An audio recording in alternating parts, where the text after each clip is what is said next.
Evening, everyone. Welcome to, I'm pretty sure it's episode 10 now of the Midnight Ramble series. I actually forget where we are. It's still all a wee bit surreal to me to be doing this because I realize that there are things I'm saying that resonate with people, but it just seems odd because it's not something that I ever envisaged myself doing. But hey ho, I'm getting some really fantastic feedback, direct messages and extra little comments and things. It seems to be useful and helpful to people and seems to be giving you a laugh now and again as well. So hey ho, here we are. So I thought tonight what I'd talk about would be some of the perceived issues of being being a doctor, just that kind of like the jobbing doctor role whilst in a wheelchair. Versus how I find it really.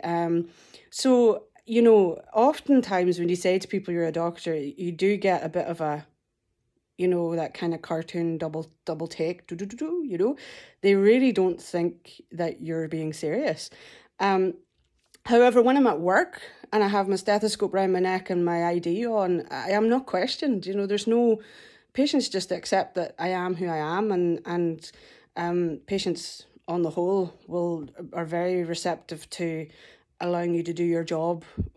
Oftentimes we do things that are unpleasant and that are painful, but people know they're for their own good. And I've never had someone say, can you do this because you're in a wheelchair? I've never had that, but I have had a few random things said to me. Like, I remember in general practice as a senior student, when I was seeing patients solo, I went out to the waiting room to call a patient and I said his name, and he looked up and then he looked down again at his newspaper.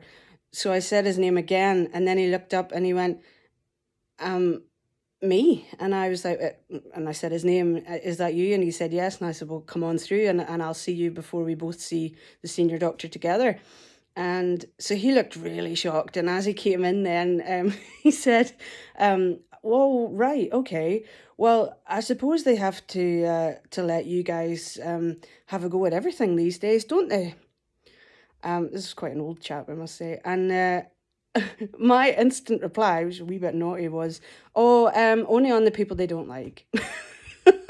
So I think he realised then that kind of broke the ice, and he realised that not really appropriate. But in terms of patient perception, I've honestly never had anyone who's been uncomfortable to be treated by me or has outwardly shown that, been overtly that it's a problem. But it's funny how, like, when I put my jacket on to leave the hospital, I'm instantly another patient, both to other patients and staff who don't know me. I'm no longer that I could be a doctor or a member of staff. I am a patient. And I remember once we were going to like a meeting, and the seminar room we were using is like in the bowels of the hospital. So most people go through one of the departments and go down a staircase to get there. And there's really heavy traffic up and down that staircase because there's people going to these kind of wee seminar rooms, at all times of the day, because every department has their specific x-ray room or x-ray meeting at a different time. So there's people going up and down to that. There is a lift beside it, really tiny wee pokey lift. So I just sat myself in front of the lift, and a member of staff from that department said to me, excuse me, that's for our staff. And I just looked at him and said, I'm sorry. And he said, that's for our staff. You won't need to go down there. And I said, well, where do you think I'm going? Oh, well, the waiting room's over here. And I said, well, I'm not going to the waiting room. And I actually got a little bit upset with him as I got into the lift then. As the lift arrived and the door closed, I was like having a conversation with him like this as the door was closing. I was like, mate, you just assumed I was a patient, didn't you? You didn't even ask. You didn't ask anyone else going down the stairs who they are, but you've assumed who I am. And he was like, oh, and the door closed. And then I went down and went to the meeting. So it's funny how perceptions are the issue rather than, ability. In terms of how I do my job, there's nothing that I can't do as a doctor who sits down compared to my peers who stand up. basically the only thing I found I couldn't do was when I was a student in orthopedics being involved in surgery, I couldn't get involved in the heavy nitty-gritty manipulation of joints or bones that needed resetting in terms of like hips and things, because you needed to be standing up and have a bit of strength about you to do that. That was it. I couldn't find anything else I couldn't do. Even in theatre, we worked out how I would scrub and become sterile. That was interesting though, because it did nearly flood the place trying to do that. And then once I was sterile, you have your hands like this sort of thing, and then, oh, well, how am I going to push myself to the table? But, again, we worked it out, and there was nowhere, apart from one place, that there was a problem. And that was when I was on my obs and gynae block as a student. And I went to enter the obstetrics theatre to see a baby being born, so that was fun. And as I was going in, I was told in no uncertain terms that I couldn't come in with outside shoes on. Because I was in my scrubs, but I was in like good kind of court shoes. And I said to the nursing sister, I was like, not being funny, but these shoes have never touched the ground. Like, apart from getting in and out my car, like, I don't walk in them. You can't wear outside shoes in my theatre. No one else does. You can't either. And I was like, well, if anything, it would be my tyres are the problem. I'll just wash them down. But, the tyres on the beds go all around the hospital. So I don't see the problem. Like, I'm really, these shoes are not an issue. They're outside shoes. Change them. So I ended up having to go and find some Crocs from the box that they give to partners, wives or husbands and partners and whoever. And find 2 unmatching Crocs to put on to fulfill this lady's needs, because she just did not want me in her theatre in outside shoes. So, okay, whatever that was about. In terms of procedures, if I want to listen to someone's chest whilst they're in bed, I just, again, difficult to show you when I'm holding the phone, but I just kind of scoot forward in my chair. I park my chair right up close to their bed, so I scoot forward as far as my balance will allow, get the patient to lean forward, and then I listen and if I have to get quite far, then I'll hook my hand around the back of my chair to stop myself flopping over, because obviously my core stops, much earlier than anyone else's. And then it's rare that I can't listen to both sides of the chest from one side doing that. But if I can't, I just go around the other side. Nursing staff are always very helpful. If I'm going to the bedside to do a procedure, I'll often say to them, do you mind coming with me? Because, just to maybe move the bed a little bit, because the space between beds can sometimes be a bit tight when there's chairs and lockers and things, and trying to reach the curtains. But I can do it all, but it's sometimes just easier just to bring someone with me. Because if you're an able-bodied doctor and you're sterile, you need someone with you anyway to hand you things and that. So it's no different in that respect. Opening bins is a right nightmare because they're all foot operated. So I have worked out a way to open them, and there are 1 or 2 very rare species of bin that have a little lip on the handle that I can use, but oftentimes I'll just have to borrow someone and just say, do you mind putting your foot on that till I chuck that in there, please? Lots of doctors get down on their knees when they're taking blood or putting in cannulas or things, to be nice and anchored and down at the right level. I'm already at a perfect level for that. So like I say, for procedures, beds go up and down. Doors are wide, made for beds to get through. There's nowhere that a bed can go that I can't go. And there's no skill that I've found that I can't do.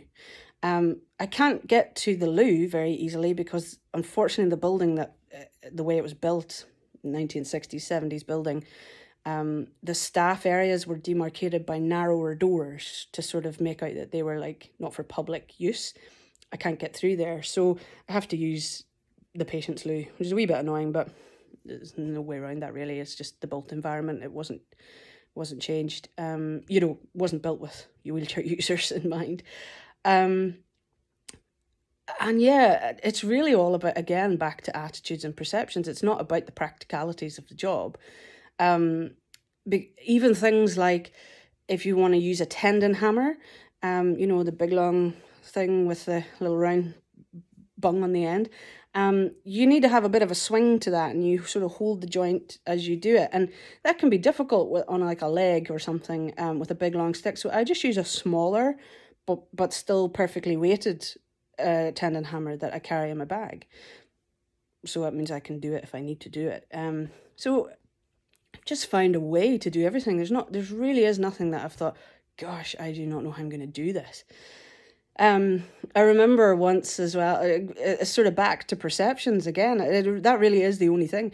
Again, as a medical student, I was on my pediatrics rotation, and I mean, kids are amazing. It's a child's job to be curious. That's their occupation when they're little. Their job is to ask questions, and that's absolutely fine. And often you find parents hush kids away. Shh, don't say that. Or once I remember at a lift, I was at work, sitting at the lift, and the child was walking by with their parent, and the child said, "Mummy, why is that woman in a wheelchair?" And the mum said, "Shh, I've told you, it's rude to talk about people when they can hear you."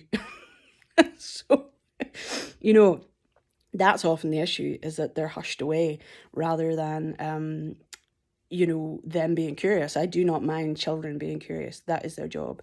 So I remember being on a ward round, and again, medics will know that most ward rounds, when the consultant's leading them, you try to keep your head down, don't say too much, don't draw attention to yourself so you don't get picked on for questions. You certainly don't interrupt or have any kind of side conversations on the go. You try to avoid that. So we're sitting, we're at this bedside, and it was a baby, but his kind of 3-4-year-old brother was beside with the mummy. But the patient was the baby. And as the doctor was chatting, as the consultant was chatting to the mum, and sort of we were all examining the baby, there was just this little voice, "Why are you in a pram?" And I knew right away he was talking about me, but I just didn't really want to say anything, because, you're like, oh, we're focusing on something, and I don't want to look like I'm just completely being sidetracked. But this little voice got even louder. "Why are you in a pram?" So I just then decided, right, I have to have a conversation with this little one. And I said, "Oh, are you talking about me, this pram?" "Aye. Why are you in that?" And I said, "Well, why does your mummy put," and I mentioned the baby's name, "why does she put him in a pram?"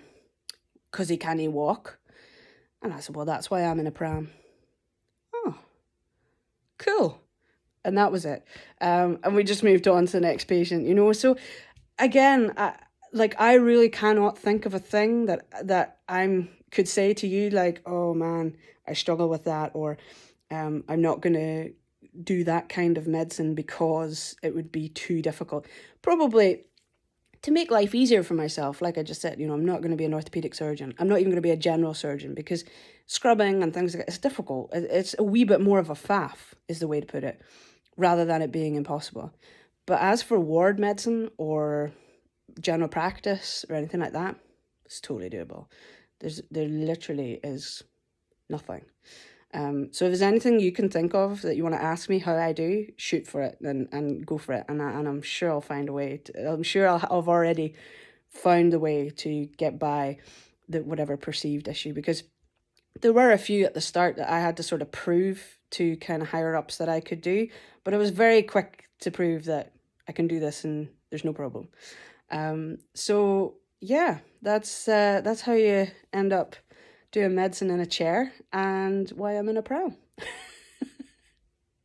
So I hope that was insightful. I'm not sure how useful it was to those of you who aren't medics, but yeah, if you've got any questions, fire them my way, and chat to you again soon. Ciao for now.